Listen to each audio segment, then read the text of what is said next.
Amigos, hola, ¿qué tal? Bienvenidos, gracias por acompañarnos y como siempre estar pendiente de este diario para mejorar su calidad de vida, para tener herramientas nuevas, para en realidad saber que ser feliz es una decisión y que debemos trabajar en pro de la felicidad, en pro de esta existencia.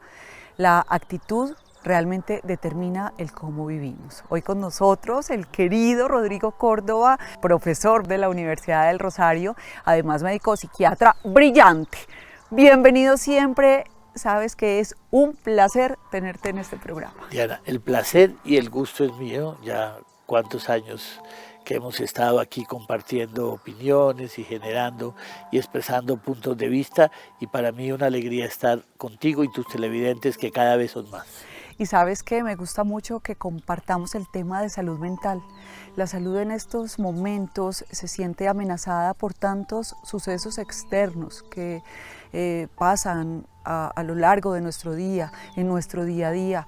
Esto que acaba de pasar tan grande como la pandemia, como decíamos ahorita, ya estamos hasta aquí de la tal pandemia, pero esto ha tenido realmente muchísimas consecuencias. Ver el tráfico de las ciudades, la inseguridad, la política, la corrupción, son cosas que afectan la salud mental del ser humano, queramos reconocerlo o no.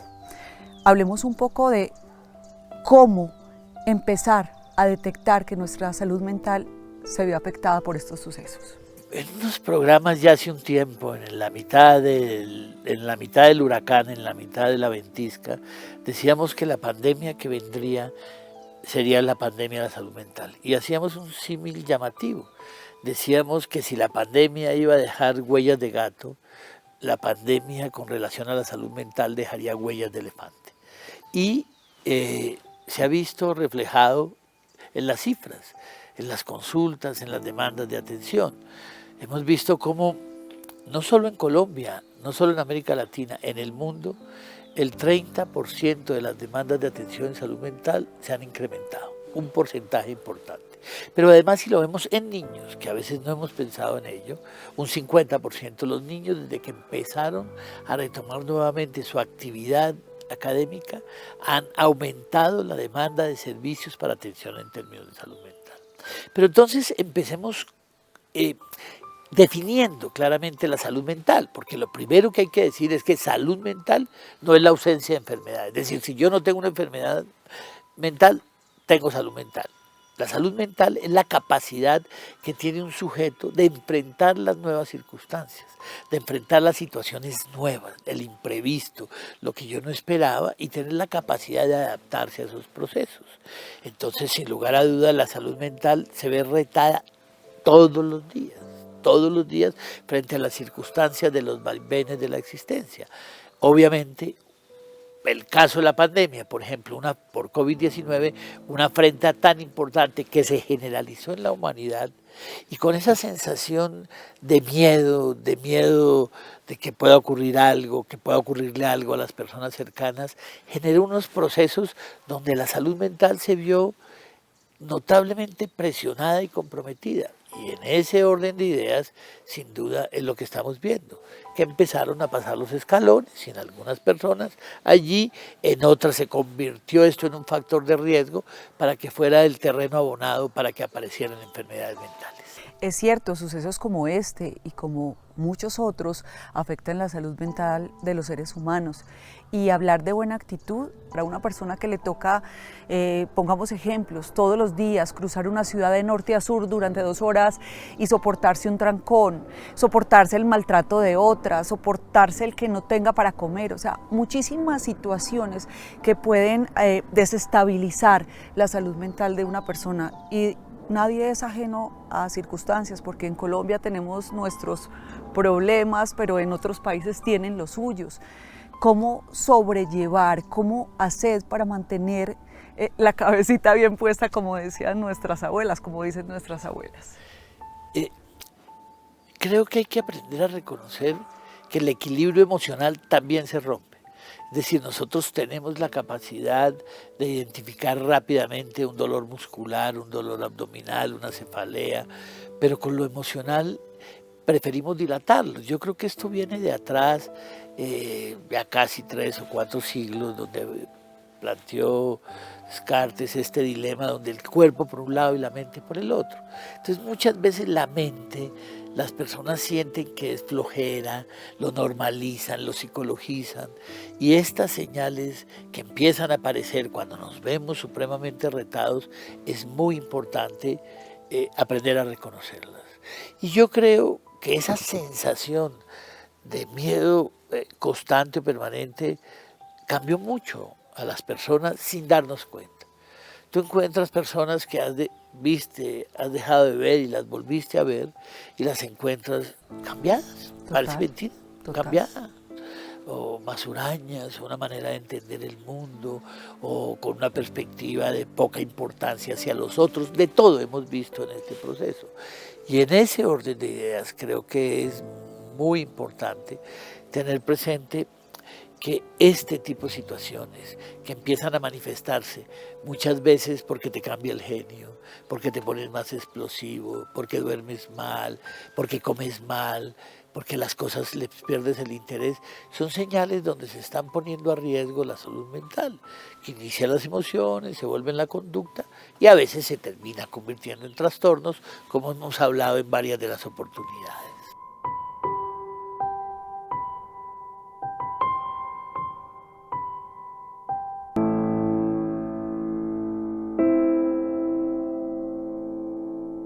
En la medida que va pasando nuestra vida, vamos asumiendo muchos roles.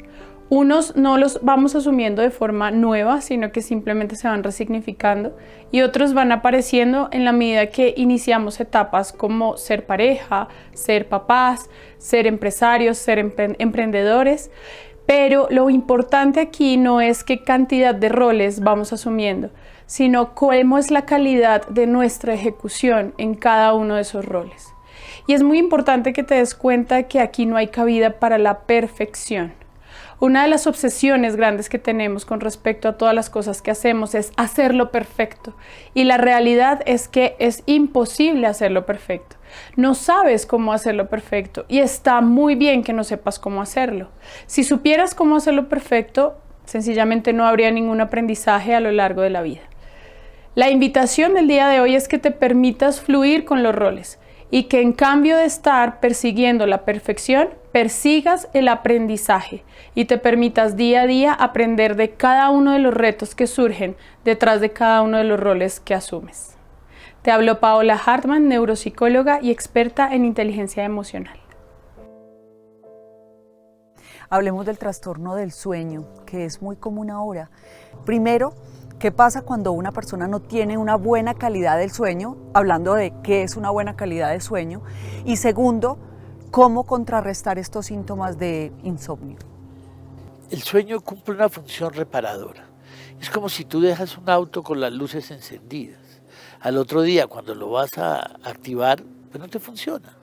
Entonces el sueño cumple esa función reparadora, es decir, tener un sueño profundo, descansado, pues mejora las condiciones hacia el otro día, te mantiene estar activo, atento, lúcido, y ves que el sueño termina afectando este tipo de situaciones. Yo creo que es la alarma, así como en los niños, cuando tienen una infección, el síntoma es la fiebre, el sueño es como el síntoma de los procesos emocionales. Nadie que tenga una dificultad duerme bien. Entonces, yo creo que darse cuenta de eso, igual hay insomnios que son transitorios, ocasionales, si yo tengo una situación de reto mañana, una preocupación, pues seguramente el sueño se me va a ver alterado. Pero si esto se hace persistente, duradero y disfuncional, empiezo yo a perder las capacidades de funcionamiento, es importante buscar ayuda. Pero existen medidas para intentar manejar esas situaciones. Ojalá establecer una serie de patrones de sueño, es decir, conciliar el sueño en unos mismos horarios, no irse a la cama sino hasta cuando tenga sueño, establecer el ritual previo o cepillarse los dientes. En lo posible, cuando tienen problemas de sueño, no esperar que el sueño lo concilien con el televisor prendido, con una cantidad de estímulos. Algunas personas llamativamente dicen, no, es que yo para dormir tengo que tener mucho volumen, mucho ruido, pero en general los estímulos lo que hacen es desviar la posibilidad de conciliar el sueño. Y muchas de las personas empiezan a buscar alternativas, entonces que la agüita de la abuelita, que la abuelita de manzanilla, pero allí hay que tener, digamos, la precaución, que si es útil, bienvenida, y si le funciona, qué dicha, pero si no, hay que tener cuidado. Y otras, un llamado quizás aquí, algunas personas que vuelven de costumbre conciliar el sueño con alcohol. El alcohol funciona como un inductor del sueño, pero no mantiene el sueño. Por eso es que la persona que se ha tomado unos tragos de algún tipo, con algún tipo de alcohol, se duerme fácilmente, pero queda despierto en la mitad de la noche, porque no tiene esa función de estabilizar el patrón del sueño. Entonces, ahí también valdría la pena muy bien llamar la atención. ¿Qué pasa con la automedicación? Ahorita hay algunas pastillitas, alguna droga que sirve para dormir y que realmente funciona. Si estás teniendo un verdadero descanso, estás creando una adicción en tu cuerpo, ¿qué está pasando cuando tomas esto como costumbre?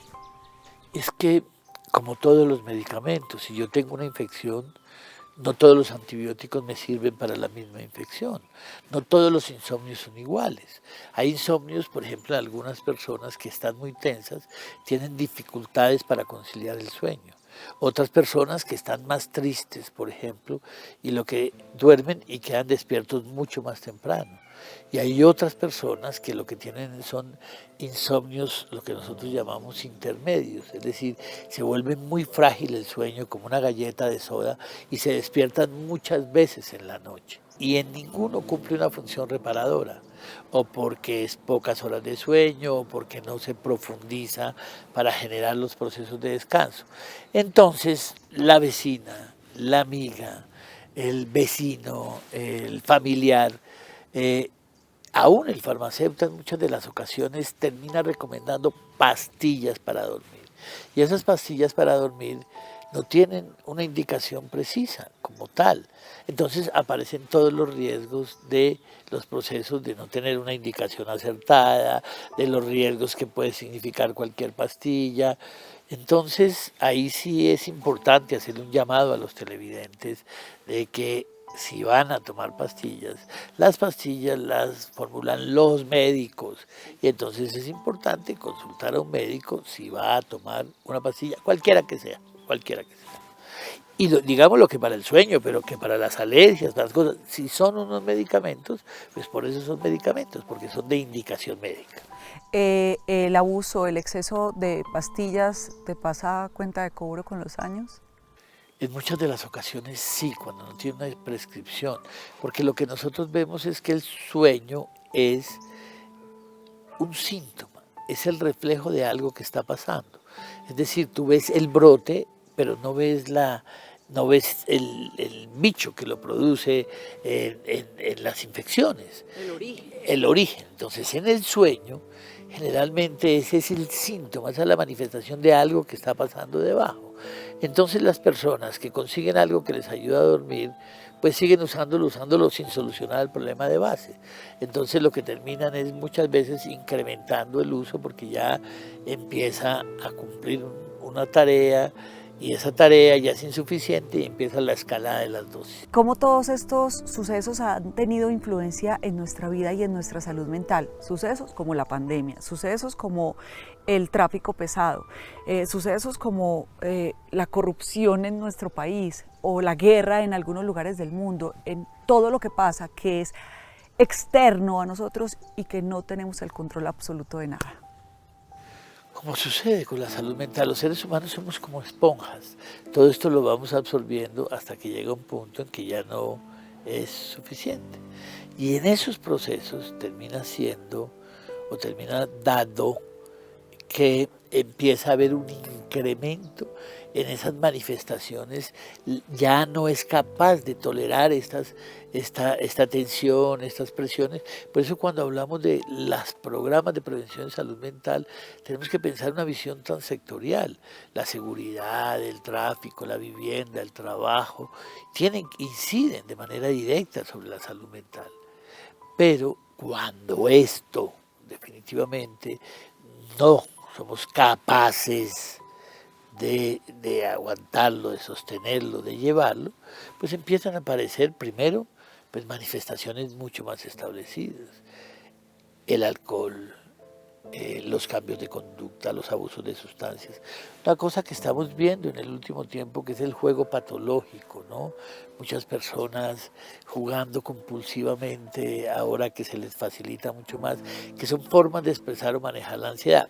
Pero después de esto, el escalón que sigue es que aparecen cuadros, los trastornos de ansiedad, los cuadros depresivos, es decir, enfermedades como tal, que hay un cambio en el funcionamiento previo, una presencia de síntomas y un compromiso en el funcionamiento diario.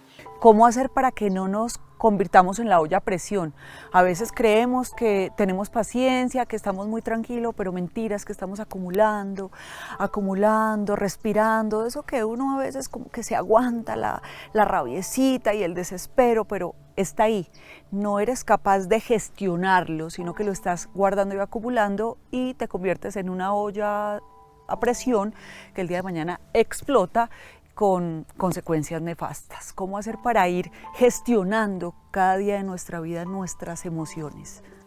Definitivamente tener una vida en el sentido de que, como tal vez lo recomiendan, lo han recomendado ancestralmente, una vida saludable, un poco de ejercicio, bienestar, encontrar momentos de felicidad, porque a veces la felicidad se vuelve como ese intangible de que constante y permanentemente felices, disfrutar los momentos felices, la compañía y obviamente mantener los patrones básicos. Por algo son 8 horas de trabajo, 8 horas de lúdica, de recreación o de tener otras actividades y 8 horas destinadas a descansar, es quizás el punto de partida, e interactuar, ver a las personas, a los afectos, a las personas queridas. Yo creo que esa es la mejor vacuna para no dejar que la salud mental se nos afecte.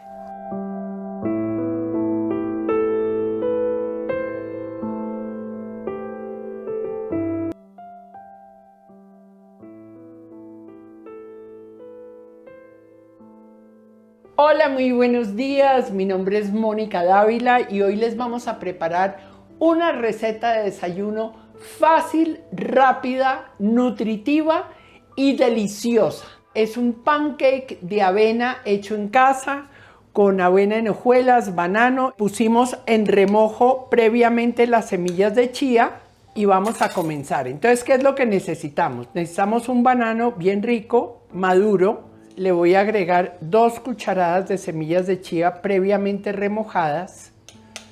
Entonces vamos a empezar a espichar el bananito para que se mezcle. Listo, entonces vamos a incorporar avena en hojuelas. Ojalá encuentres una avena que esté bien enterita, así no tiene mucha manipulación. Aquí le agregué uvas pasas, le agregué un poquito de nibs de cacao y le agregué nueces del Brasil. Entonces nos fuimos para el sartén. Entonces vamos a agregar un poquitico de aceite de coco con el sartén bien caliente y le agrego la espirulina azul para que me tiña un pancake azul. Ya tenemos lista la mezcla, entonces la vamos a agregar al sartén que está súper caliente, ahí pueden escuchar. De aquí nos salen 2 pancakes. Bueno, ya sacamos de la sartén el pancake, le pusimos mermelada de mora hecha en casa y un poquitico de miel. Tú te lo puedes comer con la mermelada que quieras. Es un alimento sumamente nutritivo y llenador. Tiene montones de fibra que te hace sentirte bastante lleno y muy bien hasta el mediodía.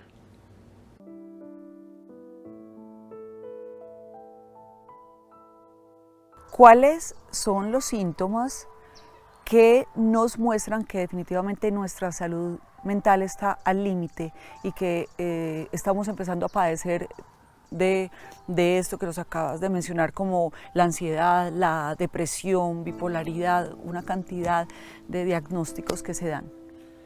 Yo diría que hay 2 síntomas gruesos, 2 manifestaciones, llamémoslo así. Uno, los problemas del sueño.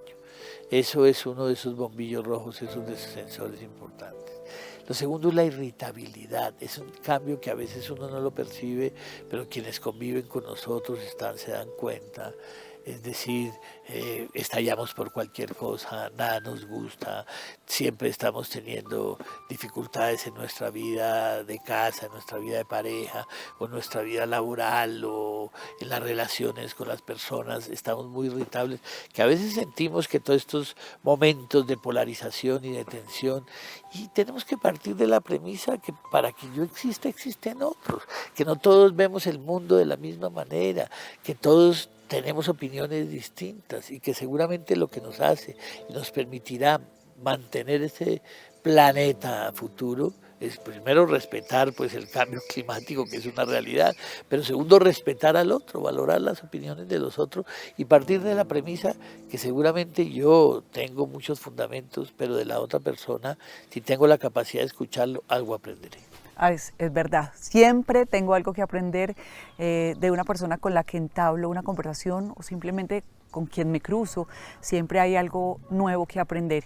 E indiscutiblemente nuestro granito de arena es poner buena actitud, si sabemos que nuestra salud mental se siente amenazada o está al límite, buscar ayuda, para eso están estos excelentes profesionales que pueden ayudarnos y la mano siempre está, la ayuda siempre está. Lo único que tenemos que hacer es tomar la decisión porque a veces no podemos controlar y como dices tú, hay momentos en la vida donde nuestra cabecita, donde nuestra mente falla y ahí es donde tenemos que buscar. Siempre y todos tenemos esa posibilidad porque somos seres humanos. Somos seres humanos. ¿La genética tiene que ver con nuestra salud mental? Hay una carga biológica básica, hoy en día la epigenética lo explica mejor. Hay personas que traen esa carga, pero a lo mejor el medio ambiente es más favorable y se expresa o no se expresa. Y algunos con poca carga, pero el ambiente es mucho más inhóspito, mucho más hostil y pues puede presentarse. Entonces la genética es muy importante, yo creo que es muy valiosa, tenemos cada vez que saber más de eso, pero a mi manera de entender las cosas no es definitiva. Y como lo dice la Universidad de Harvard, pequeñas acciones que pueden hacer tu mundo mejor, como las que hemos mencionado en este programa. Doctor, muchísimas gracias, como siempre, darnos esa luz. Un gusto como siempre, una alegría además estar Tan aquí bello. contigo. Que sean muchos más. Un Seguro abrazo, que sí. Un abrazo para todos y recuerden que ser feliz es una decisión. ¿Crees que ser feliz es una decisión? Yo creo que sí, tiene una actitud, la actitud de propender a ser feliz es una decisión. Totalmente. Es única e intransferible, personal e intransferible. Un beso para todos. No se dejen robar la felicidad. Exactamente. Y gracias por acompañarnos. Chao. Si quieres